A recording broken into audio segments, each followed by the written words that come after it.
मैं हूं देवेंद्र सिंह चौहान और चौहान एकेडमी के YouTube चैनल में आप लोगों का स्वागत है। अनुवांशिकी की लगभग 3 से 4 क्लासेस आप लोगों की कंप्लीट हो चुकी है। आज जो हम पढ़ेंगे वो पढ़ेंगे अनुवांशिकी की लास्ट क्लास। लास्ट पिछली क्लास थी, हमने देखा था उसमें जो मेंडल है उनके प्रयोग देखे थे। आज हम देखेंगे मेंडल के नियम। पढ़ना हमको क्या था, मेंडल के नियम ही पढ़ना था, परंतु जब मेंडल के नियम जो है वो किस पर आधारित है, तो मेंडल के नियम जो है वो मेंडल के प्रयोग पर आधारित थे। तो मेंडल के नियम जो थे वो पहले देख लो। मेंडल के नियम के पहले थोड़ा सा अपना प्रयोग देख लो, क्योंकि प्रयोग पर ही आधारित थे। बता देता हूं पिछली क्लास में, फिर भी देख लो। तो मेंडल ने क्या करा है, मेंडल ने पहले एक जोड़ी और दो जोड़ी विपरीत गुणों की क्या करवाएंगे, वंशागति करवाएंगे, और उसी वंशागति का अध्ययन किया, गति का अध्ययन किया है। और इसी वंशागति को क्या कहा है उन्होंने, तो इसी वंशागति को जो एक जोड़ी वंशागति है या एक जोड़ी विपरीत गुणों की जो वंशागति है उसको इन्होंने एक संकरी क्रॉस नाम दिया। क्या, तो मोनो हाइब्रिड क्रॉस। ठीक इसी तरह से दो जोड़ी जो विपरीत गुणों की इन्होंने क्या कहा है वंशागति, उसको क्या नाम दिया है, तो इसको नाम दिया है द्विसंकरी क्रॉस। द्विसंकरी क्रॉस क्या, तो इसको डाई हाइब्रिड क्रॉस नाम दिया है। और इसी के आधार पर इन्होंने नियम दिए। इनके मेंडल के जो नियम है वो कितने हैं, 3 नियम हैं। एक संकरी क्रॉस पर इनके 2 नियम आधारित है। पहला जो नियम है प्रभाविता का नियम, जो प्रभाविता का नियम है वो किस पर आधारित है, किस प्रयोग पर, एक संकरी क्रॉस पर। और दूसरा है पृथक्करण का नियम, और पृथक्करण का नियम भी किस पर आधारित है, तो पृथक्करण का जो नियम है वो भी एक संकरी क्रॉस पर आधारित है। जबकि द्विसंकरी क्रॉस पर इनका तीसरा नियम आधारित है, जो है अपव्यूहन का नियम।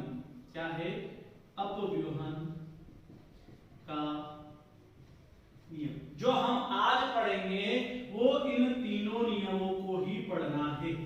ठीक, एक एक करके हम नियमों को समझते आ रहे हैं। यहां तक तो जितना भी मैंने पढ़ाया है, समझाया है, पिछली क्लास में बता चुका हूं। ये तो हम आगे की ओर चल रहे हैं, मेंडल के नियम पे तो हम देख रहे हैं। ठीक है ना, आगे हम समझते हैं मेंडल के नियम। अब देखना, मेंडल का जो पहला नियम है,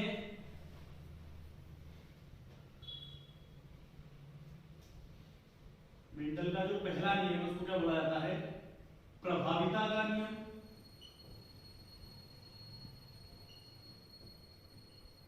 या इसको ही बोला गया है एक लक्षण।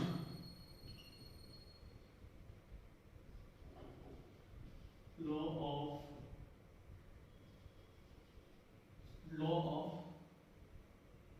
डोमिनेंस। लॉ ऑफ डोमिनेंस क्या कहा जाता है, प्रभाविता का नियम या law of dominance. Law of dominance क्या कहता है, तो इसके अंतर्गत मेंडल ने कहा है कि जब एक जोड़ी विपरीत गुणों के, क्या, एक जोड़ी विपरीत गुणों से, तो शुद्ध बोना पौधा और शुद्ध लंबा पौधा, जब इन दोनों में संकरण कराया जाता है तो जो प्रथम पीढ़ी प्राप्त होती है वो क्या प्राप्त होती है, तो विषम युग्मी मतलब अशुद्ध लंबा पौधा प्राप्त होता है। उस अशुद्ध लंबे पौधे में जो प्रभावी गुण होते हैं या प्रभावी लक्षण जो फर्स्ट पीढ़ी में दिखाई देते हैं, और अप्रभावी लक्षण क्या होते हैं, द्वितीय पीढ़ी में दिखाई देते हैं। ठीक, तो इन प्रभावी लक्षण और अप्रभावी लक्षण को ही मेंडल ने किसमें बताया है, मेंडल के प्रथम नियम में बताया गया है। देख लो इसको कैसे लिखेंगे हम, इसमें लिख सकते हैं हम, जब शुद्ध लंबा पौधा, शुद्ध लंबा पौधा और शुद्ध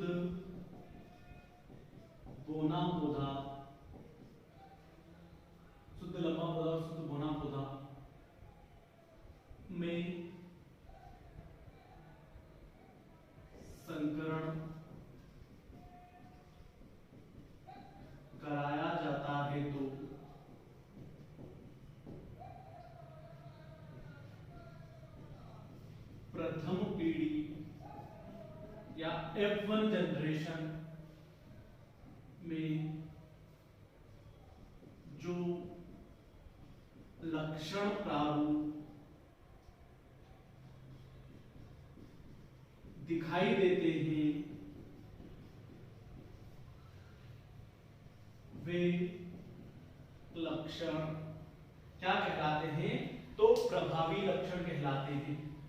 क्या कहलाते हैं? प्रभावी लक्षण, डोमिनेंट।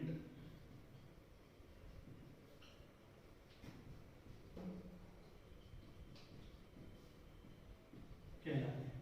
और जो लक्षण नहीं दिखाई देते हैं उन्हें क्या कहते हैं? तो उनको क्या बोलेंगे? अप्रभावी लक्षण। जो लक्षण नहीं दिखाई देते हैं उन्हें क्या कहा जाता है? तो उन्हें अप्रभावी लक्षण कहा जाता है। क्या कहा जाता है? उन्हें अप्रभावी लक्षण कहा जाता है। इतनी सी बात समझ में आ गई। मतलब जो प्रभावीता का नियम है उसमें यही बताया गया है कि अप्रभावी लक्षण और प्रभावी लक्षण क्या है? तो अप्रभावी लक्षण जो फर्स्ट जनरेशन में दिखाई देते हैं वो प्रभावी लक्षण होंगे, जो सेकंड जनरेशन में दिखाई देते हैं वो क्या होते हैं? अप्रभावी लक्षण। परंतु एक बात और कही है इन्होंने मेंडल ने इसमें कि जो प्रभाविता का नियम है इसके अंतर्गत प्रभावी लक्षण जो होते हैं किस जनरेशन में दिखाई देते हैं? फर्स्ट जनरेशन में दिखाई देते हैं, प्रथम पीढ़ी में दिखाई देते हैं। परंतु क्या होते हैं? जो लक्षण नहीं दिखाई देते उनको क्या बोलते हैं? अप्रभाविता के नियम। परंतु अप्रभावी लक्षण प्रथम पीढ़ी में विद्यमान जरूर होते हैं। ये किसने कहा है? तो ये मेंडल का प्रथम नियम। देखो इसको मैप के माध्यम से समझते हैं। यहां तक आ गया लोगों को समझ में? स्क्रीनशॉट ले लीजिए इसका। देखना फर्स्ट नियम को मैप के माध्यम से समझते हैं। शुद्ध लंबा पौधा, क्या? शुद्ध लंबा पौधा। और इधर हम ले लेते हैं शुद्ध बोना पौधा। क्या आ जाएगा? शुद्ध बोना पौधा। जब इन दोनों में संकरण कराया जाता है या प्रजनन कराया जाता है, क्या? प्रजनन कराया जाता है तो हमको प्रथम पीढ़ी प्राप्त होती है। और प्रथम पीढ़ी क्या प्राप्त होगी? टी और टी। ठीक, तो इसको बोल सकता हूं मैं अशुद्ध लंबा। ये शुद्ध है क्या? अशुद्ध लंबा है, इसीलिए इसको क्या कहा जाता है? विषम युग्मजीव। मैंने बताया था जब दोनों सदस्य क्या हो, एक दूसरे के विपरीत हो, तो उसको हम क्या बोलते हैं? विषम युग्मजीव कहते हैं, हेटेरोजाइगस।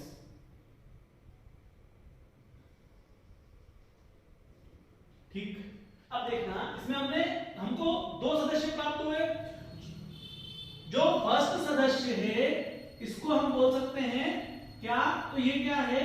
तो ये जो प्राप्त हुआ है ये लंबा प्राप्त हुआ हमको, और यही क्या है? इसी को हम बोलते हैं प्रभावी लक्षण। क्या बोलेंगे हम? इसी को प्रभावी लक्षण क्या बोलते हैं इंग्लिश में? तो इसी को बोलते हैं डोमिनेंट कैरेक्टर। ये जो लक्षण है हमको दिखाई दे रहा है, विद्यमान क्या है? तो विद्यमान अप्रभावी लक्षण भी है। ये टी क्या है? ये अप्रभावी लक्षण है, पर ये हमको दिखाई दे रहा है क्या? नहीं दिखाई दे रहा है। क्यों लिखा अशुद्ध लंबा? ठीक, क्यों? फर्स्ट का आधार पर लिखा। तो हम इसको आराम से बोल सकते हैं कि जब एक जोड़ी विपरीत गुणों में वंशागति कराई जाती है तो जो लक्षण हमको दिखाई देता है उसको प्रभावी लक्षण कहते हैं, और जो लक्षण हमको नहीं दिखाई देता है उसे अप्रभावी लक्षण कहते हैं। परंतु अप्रभावी लक्षण विद्यमान जरूर होते हैं। आगे इस बात समझ, बस यही प्रभाविता का प्रथम नियम है। प्रभाविता के प्रथम नियम में क्या कहा गया है मेंडल के द्वारा?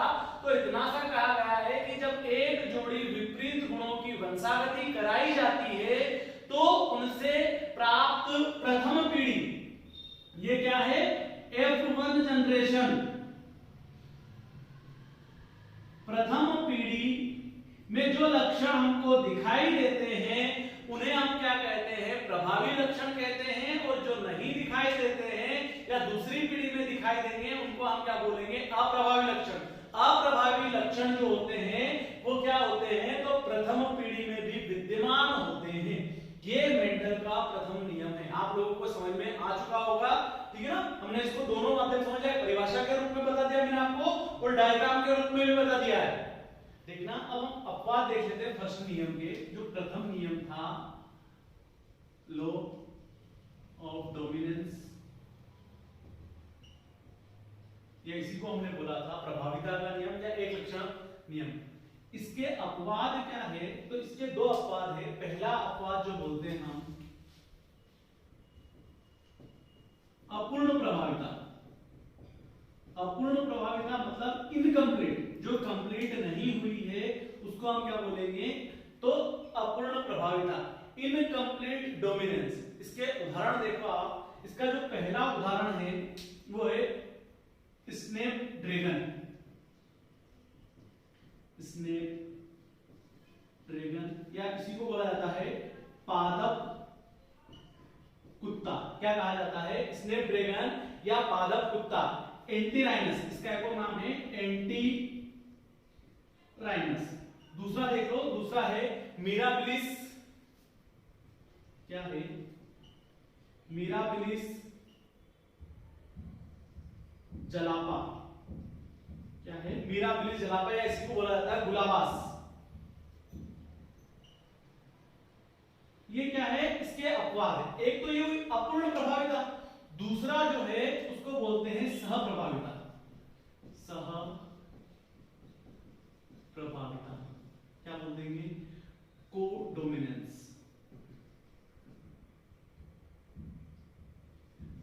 सहप्रभाविता क्या होता है, अपूर्ण प्रभाविता मतलब जिसमें प्रथम लक्षण जो है वो भी नहीं दिखाई देते, उसको हम अपूर्ण प्रभाविता कहते हैं।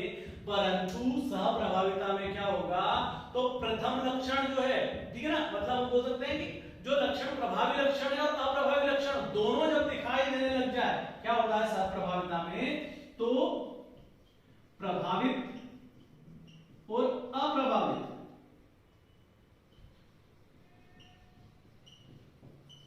दोनों लक्षण प्रथम पीढ़ी में दिखाई, F1 जनरेशन में ही दिखाई देने लग जाते हैं, तो उन्हें क्या बोलते हैं हम, उन्हें कहा जाता है सहप्रभाविता। सहप्रभाविता में जितने भी चितकबरे मतलब कलरफुल एनिमल होंगे, चितकबरे जंतु जो आते हैं, जो रंग बिरंगे होते हैं, वो सब किसमें आएंगे, सहप्रभाविता।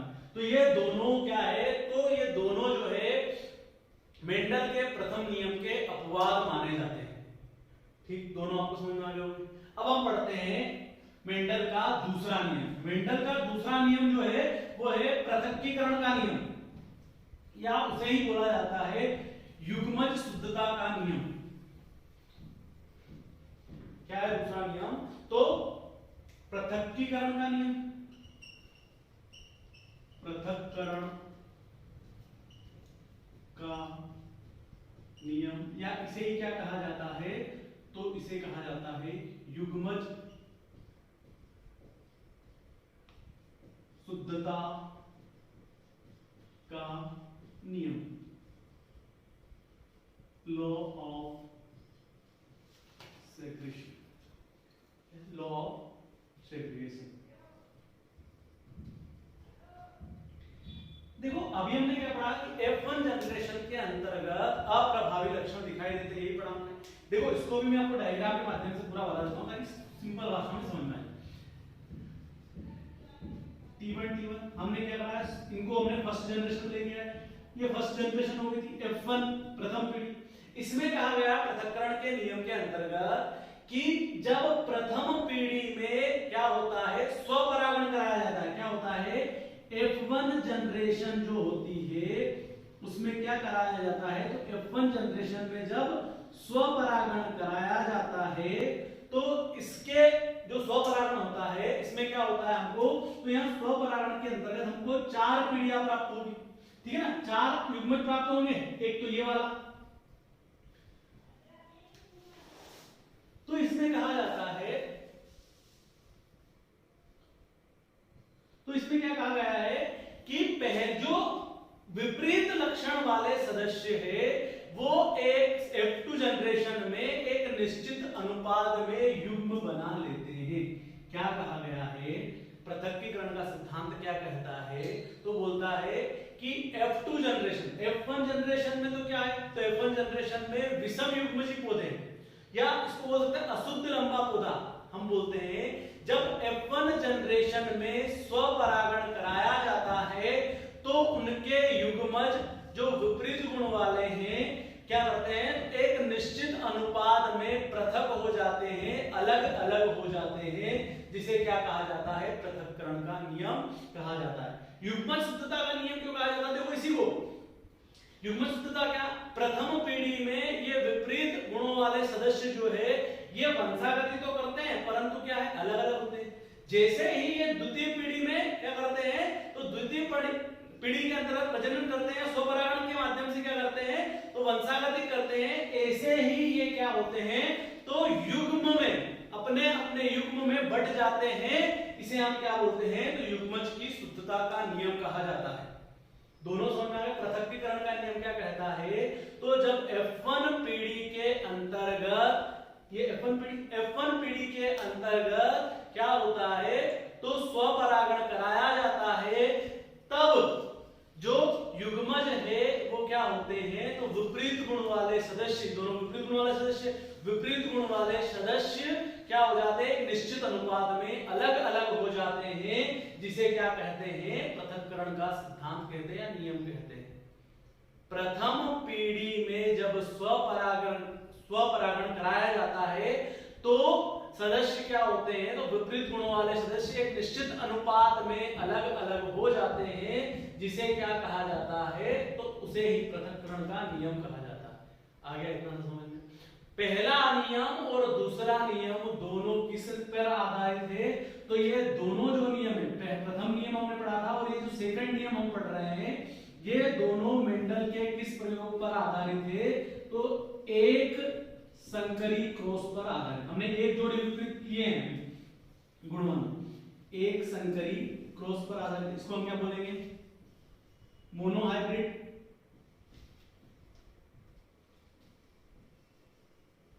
Monohybrid cross. ठीक, दोनों नियम समझ में आ गए। अब हम आते हैं तीसरे नियम पर। तीसरा नियम क्या कहता है? अपव्यूहन का नियम। क्या है तीसरा नियम? तो तीसरे नियम को बोला जाता है अपव्यूहन का नियम।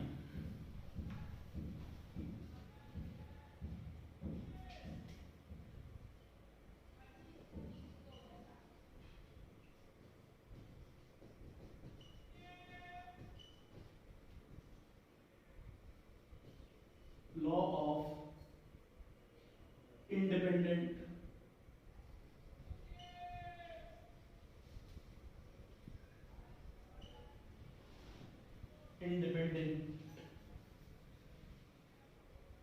असॉर्टमेंट।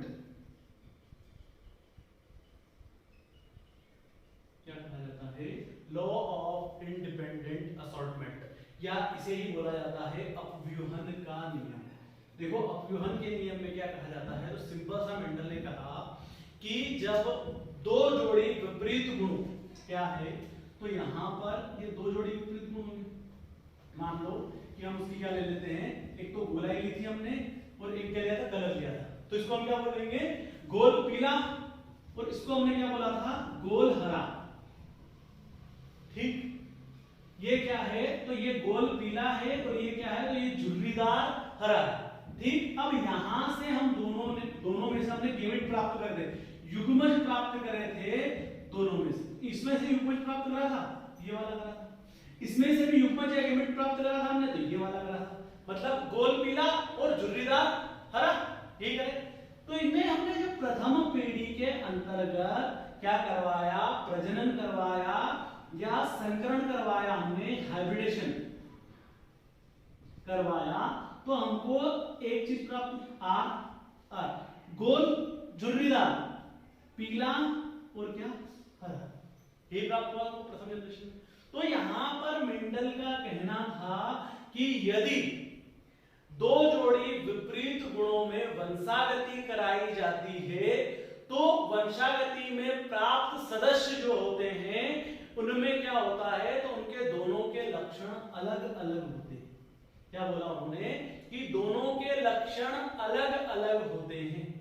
वंशागति एक साथ करते हैं पर दोनों के लक्षण क्या होते हैं, अलग अलग होते हैं। जनरेशन, अब F1 जनरेशन में क्या हो रहा है, तो दोनों लक्षण वंशागति तो एक साथ कर रहे हैं पर दोनों क्या है, अलग अलग है। जब दो जोड़ी विपरीत गुणों के लक्षणों की वंशागति एक साथ कराई जाती है तो दोनों वंशागति तो एक साथ करते हैं पर दोनों लक्षण क्या होते हैं, अलग अलग होते हैं। और इसका प्रभाव जो है वो कब देखने को मिलता है, तो F2 जनरेशन में देखने को मिलता है। देखो हम यहाँ से F2 जनरेशन में जाते हैं। हमने इसका एक रेशियो देखा था, जैसे हम लोग यहाँ पर बोलते हैं हरा पीले और गोल कितने होंगे, पीले और गोल जब हमने देखे थे, एक टेबल बनाई थी हमने, तो पीले गोल की संख्या कितनी थी, 9। फिर हमने देखा था हरा गोल, जो हरा गोल हमने देखा था वो कितने देखे थे, 3। ठीक, फिर हमने देखे थे झुर्रीदार पीला, झुर्रीदार पीला, तो झुर्रीदार पीला कितने थे, 3। तो लास्ट में हमने देखा था झुर्रीदार हरा, तो झुर्रीदार हरा कितने थे, 1। तो यहां से हमने F2 जनरेशन, ये कौन सी जनरेशन है, F2 जनरेशन, और F2 जनरेशन में हम रेशियो निकाल के आ गए थे 9, 3, 3, 1। फिनोटाइप लक्षण जो होते हैं, जो क्या होते हैं, तो प्रत्यक्ष रूप से दिखाई देते हैं। ठीक है, और यही कहा मेंडल ने तीसरे नियम में, क्या कि दोनों लक्षण वंशागति एक साथ करते हैं परंतु दोनों क्या होते हैं, अलग अलग होते हैं। ये क्या था, तो तीसरा नियम है मेंडल का, अपव्यूहन का नियम। यहां तक आ गए समझ में। अब एक चीज और पढ़ी थी हमने यहीं पर, सहलिंगता। क्या पढ़ी थी हमने, सहलग्नता। क्या पढ़ा था हमने, सहलग्नता, लिंकेज। जब हमने लिंकेज पढ़ा था तो इसमें पढ़ा था कि लिंकेज क्या है, तो लिंकेज अपव्यूहन के नियम का अपवाद है।